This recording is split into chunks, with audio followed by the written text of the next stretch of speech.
তাহিরপুরে স্ত্রী নির্যাতন এবং মিথ্যা মামলার প্রতিবাদে স্বামীর মানববন্ধন। মোহাম্মদ শুকুর আলী স্টাফ রিপোর্টারের পাঠানো তথ্য ছবি দিয়ে নুসরাত জাহানের প্রতিবেদনে দেখুন বিস্তারিত। সুনামগঞ্জে তাহিরপুরে স্ত্রীর নির্যাতন এবং মিথ্যা মামলার হয়রানির প্রতিবাদে মানববন্ধন অনুষ্ঠিত হয়েছে। গতকাল রোববার বিকালে উপজেলার বাধাঘাট সংলগ্ন সোহেলা রোড প্রাঙ্গণে এই মানববন্ধনটি অনুষ্ঠিত হয়। ভুক্তভোগী পরিবারের আয়োজনে মানববন্ধনে বক্তারা বলেন, স্বামী আবু তালহা ইমন এবং তার পিতা রইস উদ্দিন, তার মা স্কুল শিক্ষিকা জুয়েনা আক্তার, প্রতিবেশী তাজুদ আলী, বুলবুল মিয়া এবং বুদু মিয়া সহ প্রমুখ।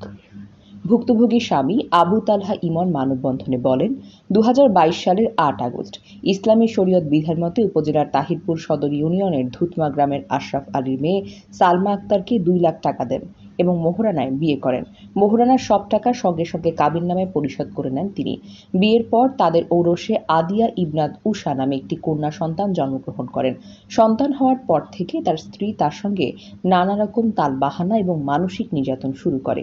গত ৩ মাস আগে তার নিজ বাড়ি থেকে কন্যা সন্তান সহ স্ত্রীর বাবার বাড়িতে বেড়াতে যান।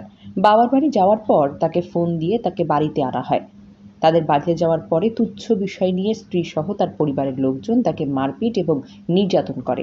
এক পর্যায়ে বিবাহিত স্ত্রী বলেন, বিয়ের আগের ২ লাখ টাকা কাবিননামা হবে না, নতুন করে পুনরায় ৮ থেকে ১০ লাখ টাকা কাবিননামা দিয়ে বিয়ে রেজিস্ট্রেশন করতে হবে, নতুবা তারা আর সংসার করবেন না। এ কথা বলে সে তাকে বাড়ি থেকে বের করে দেন। তার কথা মতো তিনি রাজি না হওয়ায় গত ২৯শে আগস্ট হাসপাতাল থেকে মিথ্যা ইনজুরি সার্টিফিকেট নিয়ে সুনামগঞ্জ নারী ও শিশু নির্যাতন দমন ট্রাইব্যুনালে একটি পিটিশন মিথ্যা মামলা করে তার স্ত্রী। তিনি আরও বলেন, তার স্ত্রী বাবার বাড়ি যাওয়ার সময় তার ঘর থেকে ৭ ভরি স্বর্ণ নিয়ে গেছেন।